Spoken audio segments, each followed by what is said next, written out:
Candlepin bowling is a New England tradition and a sport enjoyed by both girls and boys of all ages. Across 6 annual tournaments, we bring together the game's finest young talent in a celebration of bright futures, big scores, and bigger smiles. We are proud to introduce the new generation of bowling with Season 10 of Candlepin for Kids. To see old episodes and for more information, go to www.cp4k.com. Greetings from Leo's Super Bowl in Amesbury, Massachusetts. Candlepin for Kids, Division 2, regular season stop number 1, alongside Dan Gauthier. I'm Rob Taylor. Last match, we saw 4 household names. This match, we've got a few newbies. Yeah, 3 out of 4 are newcomers. Well, one of them's been here once before. In fact, 2 of them have been here once before, and 2 are brand new. Some of the brand new ones are nervous. Let's hope they can harness those nerves to make their scores higher. They bowled excellent in warm-ups. I saw some of them at Portsmouth. These are good bowlers. Hope they can show it to you today. A lot of talent in this match, and I think you're going to find that for yourself. But first, let's meet the bowlers. A girl who earlier in the day tossed her a high single and high triple gets help from a Pilgrim stud who's brought his average up nearly 10 pins in the past year to 109. It's Renee Whitelaw and Michael Pelchat. Challenging them, a Lawrence native who came just a couple pins shy of last year's Tournament of Champions gets help from an Alley Cat newcomer with a 146 high single. It's Kaylen, Melo and Tim Douglas. And away we go. This is Renee Whitelaw on lane 23 throwing out the first ball. Go get him, Renee. Kaylen Melo is right next to her in the gray on lane 22. And Renee getting some nice backdoor action. Kaylen leaving herself a nice little triangle, so some good first balls from our ladies. If anything, I think Renee has a better leave here, even though she missed the headpin. This is all set up. If she all you gotta do is hit it just a little bit off. Kaylen's right where she wanted to be, in a spare right out of the gates. And that was, even though it was a triangle, which is typically not a high difficulty shot, that wood in front made it high difficulty. So she did a nice job of getting by it. 9 for Renee. Now, folks might recognize Kaylen's face. She was in the intro of every single episode in Division 7. I knew I saw her before. Honestly, until you told me that, I couldn't tell where I saw her from. We used the song Magic by B.O.B. She's a little younger then. Came to our Halloween episode with a wand, so everything worked out pretty well there. And Kaylen's working the magic right now, but a tough spare to look at. Some black magic, Rob. Ooh. Only getting a 4 out of that. Pocket hit. Give Kaylen, you were talking about confidence with some of these kids. Kaylen seems to have quite a bit of it, as she listed her proudest bowling accomplishment as today after I win it all. That is awesome. That is awesome. So confidence, no issue for Kaylen. I saw one of Renee's with an 8. 3 strings in her qualifying. I was over handing out candy bars in the middle of the house, and I heard all this commotion going on, all these people screaming and cheering, so I walked over, and she was in the process of throwing a monster string, Rob. So I don't even remember whatever high, 142. I got to watch it, and she was burying the ball, just like that, obviously, but getting better leaves. She hit her high single of 142 today, as well as her high triple of 343. So Renee, it was her first event. She's from Alley Cat Lanes. We had a very good turnout from Alley Cat Lanes youth program today. We spoke with a lot of them at the Portsmouth tournament, and so we had a good half dozen or so of them there today, and they put in some great performances. So a tough 6 for both of our ladies, but neither one losing any ground. Early 5-pin difference in this one. We're using several scorekeeping systems here today, and I'm laughing because the computerized one is not as reliable as the man one here. The computerized one's set up for 2 boxes, so it's got Mike getting that last 6 box by accident. Take that, machines. That's right. The score 1 for the humans. And that's, of course, why we do have 3 people keep score. That way we can keep it straight. So 2 splits, but both have ways of going. Nice bid there. Kaylen did flip that ball over, just didn't quite catch the 7. Yeah, I think Kaylen wanted to be a tiny bit higher on the wood. That would have helped the ball go horizontally a little more. Nice bid by Renee. Kaylen not able to collect the out. So 6-pin early lead from Melo, which she's looking to hand over to her partner Timothy Douglas, who is from Alley Cat. So an interesting crossover matchup here. Both teams featuring an Alley Cat Lanes bowler and a Pilgrim Lanes bowler. I'm not seeing any nerves in these 2 girls. Absolutely not, with the hammer from Renee. So Whitelaw gets her first one of the match in there. And if she can start the second half with another strike, she'll be eligible for a bowling ball raffle ticket. Just 2 in a row is all it takes. If I were Renee, I would be itching to keep going up there. I know. Once you throw that strike, you're finally in the pocket, not just burying the head pin full. You really want to throw that next ball. So that's going to even things right up here. She'll have a long wait. She's got to wait for her partner. She's got to wait for me on Smoke the Shoe, where I'm going to bury my opponent today, Rob. I think I'm already your psyching myself up for it. going to throw a hammer right off the bat and just put it to rest right away. Eddie Jordan, he's going down. I know him. So a 3-pin difference minus the strike that Renee will fill in her second half. So she's handing that deficit off to Michael Pelchat here on lane 23. Michael has promised to bring us all 2,100 of his Facebook friends to watch our show, so we'll get 2,100 views right off the bat. I was going to say, we nickname him Facebook for a reason. Against him, Timothy Douglas, again from Alley Cat Lanes. His first time at Candlepin for Kids, and he's making it count. I kept score for them for about a string at Portsmouth tournament. So I've seen how good he can be, and he told me before he started he was very nervous. These lights are really nervous for him. I told him what to expect. The first ball's tough, but usually it goes away, and I think that's what we just saw. He buried his second ball. Now I think his nerves will be gone. Hey, it's not better than shoot. Once you stop thinking about it, you realize you're just bowling up there again, and you've done it hundreds of times before, so sometimes it just takes getting that first one out of the way. Pelchat a little off. Pelchat was on our show a couple years back. A lot shorter than braces, shorter hair. He is a lot shorter than Facebook friends. Both of these young guns, quite a bit of velocity on that ball. Now here he is, 3 NBA titles under his belt. Not 1, not 2. That's a nice shot by Douglas. I would say it's probably a fair assessment that the nerves are gone now. And a nice little out by Pelchat. Not conventional. What pin fell down last? The head pin. Not to conventional, get with a power ball. He does have a big arm swing, and that generates a lot of speed. So Douglas looking for a big fill here. It's the Kevin McHale of Candlepin bowling. Douglas hails from Marshfield. And a little off. That'll boost the lead up to 7. But Pelchat with a nice piece of wood there, but he goes wide. So maybe it's Pelchat. A little smirk on his face, though. Not what we expected. We would not have expected Pelchat to be nervous. He's been on once before, but... Hey, I wasn't there. This season, of course, the stakes are rising a little bit with the prospects of a televised episode going to the winner of the match. And that, quite honestly, has got to put some extra pressure on the bowlers, knowing that, hey, they win this, extremely good chance they're on a national network that people can see all across the country. Exactly. I've been out in Vegas and watched that channel, so... Douglas just off. Tough half Worcester. We'll see if Pelchat can convert this. No one to help him. Great try. That was a great try. Had that been the 10 pin on the right side instead of the 6, I think it was light enough to carry it. I agree. Douglas off the head pin, but going to get a good chance for an out. I can't call him Douglas. I'm going to call him Timmy. He said his friends call him that at school, over in Marshfield High School. No luck. It's a working ball. 8 there. See a lot of action here. This is a beautiful house, Rob. We should mention we're at Leo's Super Bowl. I was extremely impressed with what they've done in the last few years. They've got synthetic, clean lanes, some beautiful paintings on the wall. Maybe we'll get those captured by the cameras. We did. The outside of the house is beautiful. And Leo's Super Bowl has been maybe the biggest supporter of our show over the past few years. They gave us a sponsorship when we were just a web show. And it helps us with prizes. It helps us with equipment. Tim's 9-pin is extremely difficult.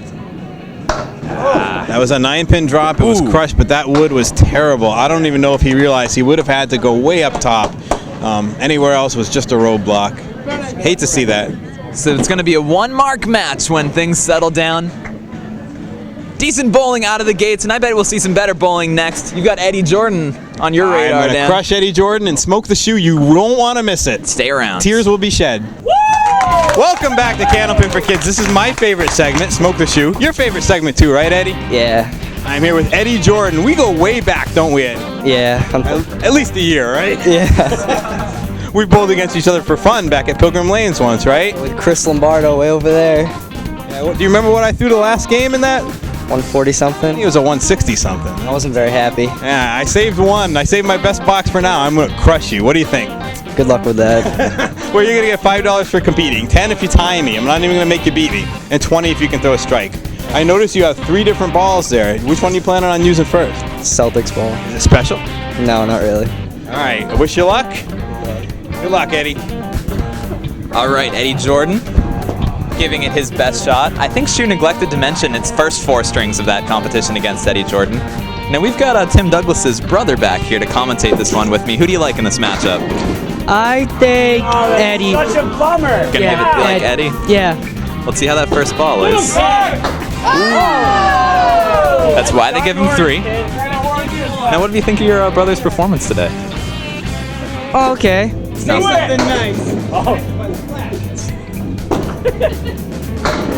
Eddie takes the lead. Oh. I don't know, Shu. I don't know about this one, buddy. Shu priding himself. He's won 1 in a row. And that'll do it. Yeah! Good job, Ed.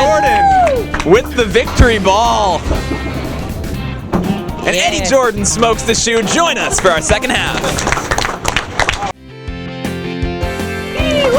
Second half here on Candlepin for Kids. Kaylen Melo throwing the first ball on 23. Go get him, Kaylen. You know what I love best about season 10, Rob?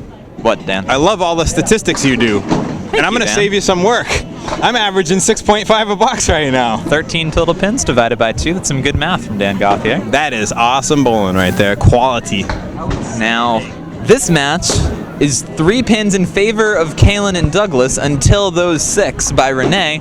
So speaking of math, it's now 3 pins in favor of Renee Whitelaw. I see something in common with our last week's match, huh? Very close. 3 pins. And back and forth, too. Which And makes you it exciting say for all this one's in around. favor of... Renee.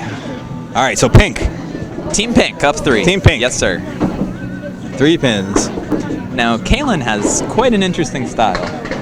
Yeah, she didn't follow through on that, but that's kind of the way she bowls. She just lets it go and lets the ball sort of take itself and carry itself wherever it goes. Renee was off the head pin with a shot at our orange pin there. If she had gotten the strike, she and her partner would have been entered into a chance at bowling balls. If you're able to get the strike in the 10th box because it's our 10th season, you'll win them outright. So if anybody's watching the show who's never bowled before, I'll explain why follow-through is important. And I'll do it in terms that anybody in a red state would understand. It's like when you have a pistol. You can either have a snub-nosed pistol, in which case the bullet tends to be very inaccurate and it can shoot all over the place. Or you can have a pistol with a really long nose, like a Luger or a rifle. And, you know, the longer that bullet stays in the barrel, the more accurate it is. That's like what follow-through is. Does that make sense, Rob? Our Texas viewers are completely going to understand that. Tanner Bankston, he knows exactly what I'm talking about. Cole Big Game Hunter, but Cole Fry could have probably given us some of the same advice. All right, trying to chop into that 3-pin lead. Nice bid Nice by 9. Melo. Great out. Renee with a tough out, so that ties things up. Even Steven. And so last year we had very Wow. few close matches. I mean, not only is the match tied up, but literally every bowler's tied up right now. Yeah. The girls 68-68, boys 48-48. Last year, until our championship show, we had very few close matches. This year, seems like things are a little different. Maybe the competition's caught up. Maybe kids are feeling a little more comfortable under the lights. Yeah, the higher stakes can make it just inherently be closer because, you know, it's harder to stretch your lead. The other guys are trying harder. You're a little more nervous. Kaylen with a little foot stomp after that ball. She knew it got away. She's got a -1 going into this. So that'll be a 6. That'll be 6. So now a chance for Renee to get a big out here, but she's got to be in there. It looks good. She is. Great out by Renee, so that swings it over to 3 in her favor. Right back where it started, 3-pin lead. So last box, both bowlers looking to give their boys some momentum here. That's going to be a good ball. That is breaking right into her pocket. That's coming back, and a slow strike, but it counts the same. Call me the Swami, Rob. The Shuwami, and she answers, Renee. So what by Whitelaw? And that was the 10th box. Imagine if either one had been the orange pin, they'd have immediately won a set of bowling balls. So right when things are starting to get a little quiet, both here of our is the ladies orange dropping pin, the hammer. technically in the 10th box. This will count on so many levels with Yeah, a double strike, opportunity. single strike should be right there. So now that fill, so important. Again, 3 pins in favor of Whitelaw. That's a nice little break there. It's not going to come back far enough to get the head pin, I don't think. 5. So Kaylen will get 5. And Renee will make a very pretty shot, so that'll boost the lead up to 8. Nice to finish with 20 in the last box. And Rob, I'll be looking forward to watching this episode because I know you're going to do what a lot of our fans loved. You're going to have those side-by-side strikes. That was a favorite of a lot of our viewers. They were telling me how much they love seeing side-by-side strikes on the screen. Maybe someday in the distant future, I'll just put all of our strikes side by side in the entire season. Not next episode, though, folks. Don't hound me. Pelchat with a beautiful pocket hit there, fires it right in, and actually carries the last 2. I was going to say, he's got to love losing that 7 pin. 1 pin to hit. It's a lonely looking pin. And with the wood in the gutter to distract you. All over it. Great shot by Michael Pelchat. Gotta say, there's an area he's really improved at in the last 2 years, because 2 years ago he got a good first ball, but the pinning wasn't his best thing. Tough out for Douglas. So Pelchat with a chance to really shift things here. This game is not over by any means. I have faith in Timmy. Timmy's high singles 146, so we know he can get hot. He was bowling with his friend in at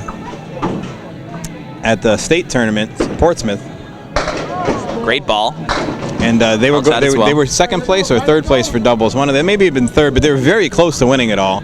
They were a very steady team. Every game they were getting around 220 between them, so they were hitting like 108s, 110s. They didn't really have that big one that would have put them over the top. Great bid there. Maybe wanted it on the other side of that 2 pin, but still a nice try. Yeah, it came awfully close to going. Had a chance where he hit it. And just like this has a chance for a 10. This could definitely go. Good chance to try to cut in. Pelchat with a little mess over on his lane. And overthrew that a bit right. I don't know why the giant smile on Pelchat's face for that 9, but he had a big one. So Michael Pelchat certainly has quite a bit of a personality. He listed his hidden talent as everything about him. And he listed his nickname as "Don't have one, but you can call me tonight, Winky Face." I will not take him up on that offer. He did generously put his phone number at the bottom of the page, which we probably shouldn't share for the world. We will not. Oh, what a shot shot. by Tim. See, that was interesting, Rob. I didn't really see the possibility of it going where he hit it. He didn't hit the head pin at enough of an angle to carry the 7, but with the wood behind the head pin at an angle, his ball, I think we're going to see, deflects off the wood and takes the 7 pin out afterwards. So Tim's just going to roll one down the gutter here.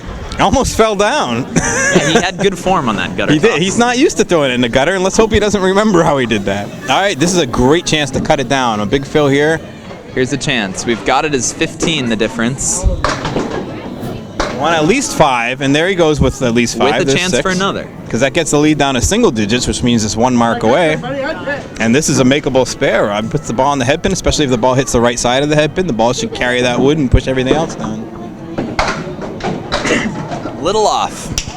But he does want to focus on getting at least a 9 here, because Mike, who knows, he could have a 5 bucks if he doesn't pick up anything else. And as you always say, the importance of a double-digit lead. It's 9 right now. And if he can keep it single digits, ooh, great shot by Mac. Yeah, that's, you know, you give credit where credit's due. It's a big 10. 10 pins is so much better than 9. We've been tracking average fills this year, something you've been doing a great job at. And I've always said for an adult, like a 7's a pretty average good fill. So if you can get your lead under 7, it's great. If it's under 10, you've always got a shot. Now he's got to really have a big ball here. Pelchat getting a lot of action off the head pin. Doesn't wrap this one up, but it makes it pretty close. Timothy does need this shot to stay alive. That's wood that looks like it'll be helpful. A little bit off. So Michael Pelchat and Renee Whitelaw are going to be our winners. In a very competitive match between the two. They're going to try to boost their winnings in our high-low jack segment. Yeah, all of our competitors get a chance at that. So you'll have to stick around for that. 194 the winning score here. Stick around for high-low jack. High-low jack time. Kaylen Melo on 23. Go get him, Kaylen.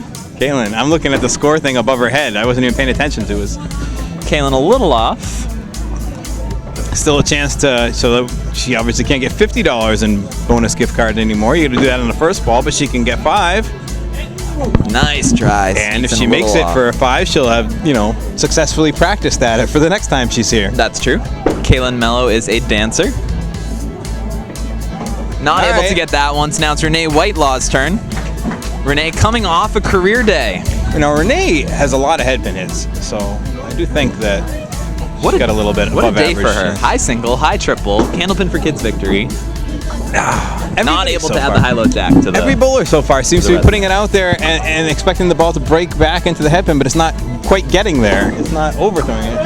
That's the spot. Nice shot by Renee. Well, I show you that it's makeable. It's a So she pretty got $5 shot. I tell you, she should get more than 5 for that, huh? But that's all we're going to give her. So next, Timothy Douglas. Gives it a nice Oh! spin right Rob, over. I thought he had it. Just like Boudreaux. I Oh, thought man. if anybody deserved it, it was him, right? That was a nice shot. Timothy Douglas has Gangnam Style listed as his favorite song too. I still haven't made it past like the 1 minute mark of that video. Not able to get it for the spare. Oh, I'm Tim still has- reeling. That was a beautiful ball. Tim has surfing listed as a hobby. Really? It's extremely cool. It's, and, it's, looks and, like a and I would say, you know, not overly exciting in Massachusetts, right? Yeah, Where does that's he go to, like, the pond? The Quabbin? Well, he takes home $5. Now it's up to Michael Facebook Pelchat to go for it. Good try. That would have been viral. Am I right?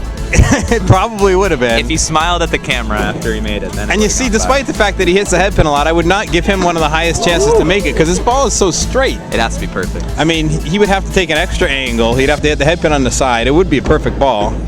Oh, beautiful 10. Shooting by Pelchat. You Three can out see of four why he tens. won this match. We'll talk to him and the others after In the Gutter. Leo's Super Bowl is famous for its arcade's behind-the-scenes look at a pin setter, and in the spirit, we'll give you a behind-the-scenes look at our qualifying rounds kids. I've just been wanting to come and it sounds fun. It is. So far, so good. I beat Amanda by 2 the first swing, so that's always a plus. At first I was feeling a little nervous. And then, And then I just tried my best and I did it. Stand back a little. I've been going over the foul line a couple of times, so I'm hoping for an 100 this game. who is the best bowler out of you three? Me. I would say it's me. Do you brag about it? No. Yes, you do. No. Only to him.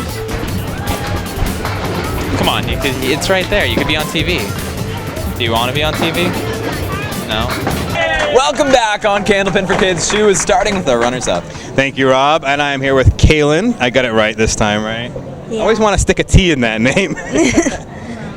So, Kaylen, this is not your first time, is that correct? Yep. How long ago were you here on our show? Like either a year or 2 years ago. Anything different about this time from last time, or is it pretty much the same old hat to you? It was the same. Are you excited that this year we've already had one match on television and the good possibility that a lot of our championship matches will be on TV? Yeah. Does that change it when you're up here? Does it make it a little harder, or is it more pressure on you? Yeah. Which one? Pressure. Pressure. Now, what is it you like about Candlepin bowling? What makes that one of your favorite hobbies to do? Anything. Doesn't. Do you do 10 pin as well? No. Do you like Candlepin better than 10 pin, or have you just never tried 10 pin? Yeah, I like Candlepin better than 10 pin. And why? It's easier.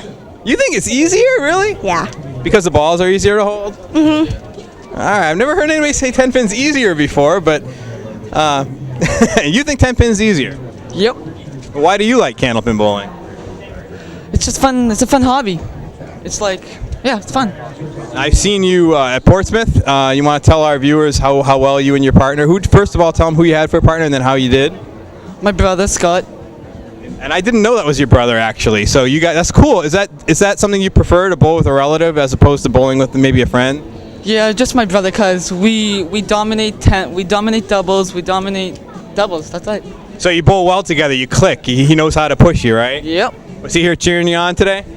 Yeah. Did it help? Stop it. Remember, we talked about what it was like to be nervous on the first ball you threw. Were you actually nervous when you got up here for your first ball? No, not really. I just think I was bowling by myself. Nobody else. Did it help getting that one mark early? Do you think that helped put everything behind you and just get you on a roll? Yeah. What were you thinking? Last question for you. Take me through shooting at this, high-low jack, what you see behind you. I thought you had it. Did you think you had it? Yeah. What were you thinking as you let the ball go? I had it. No!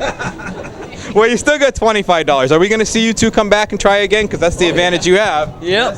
Yeah. Yes. All right. Congratulations for what you have. Hopefully, we'll see you on the next show and then later on the TV finals.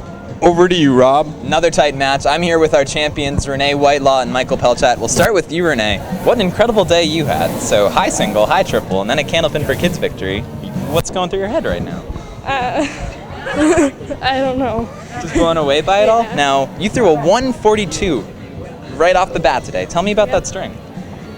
I got a lot of strikes that I didn't know that were coming. Well, they came and it just jettisoned you into first place today. So was it any different bowling up here than some of those qualifying strings?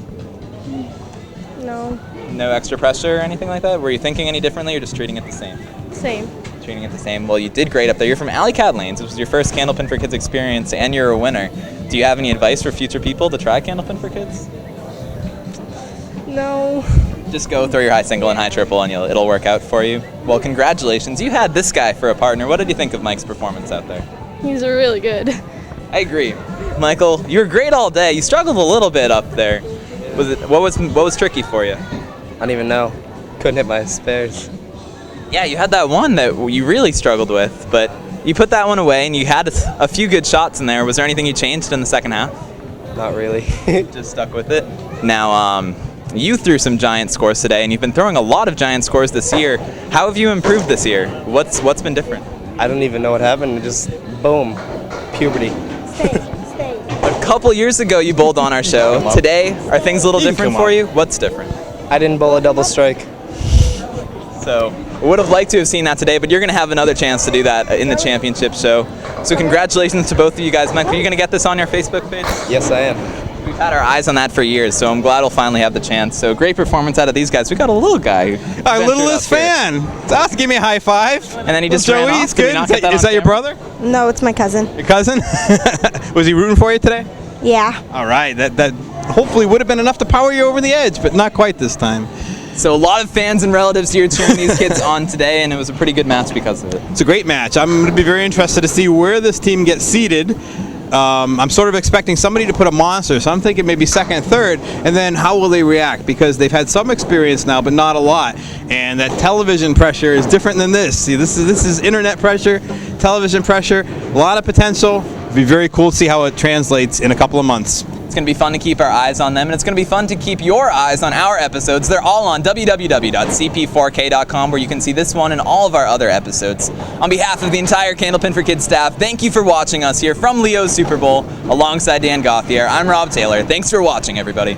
You've never bragged to Amanda in your life about beating her? No, because she's always older by a minute, so she always brags that about me. So. All right, we're here with, what's your name? Madison. And how did you bowl so today, Madison? Bad. What do you do? What does he do? How does he brag? He just thinks he's better than me. Everything. Is he? No. No? What are you better than him at? Tennis. A bunch of other sports. Do you agree? Yeah. Definitely better. Yeah. Playing? You've got your questions at the ready? No, but I'll figure it out. All right. I'll wing it.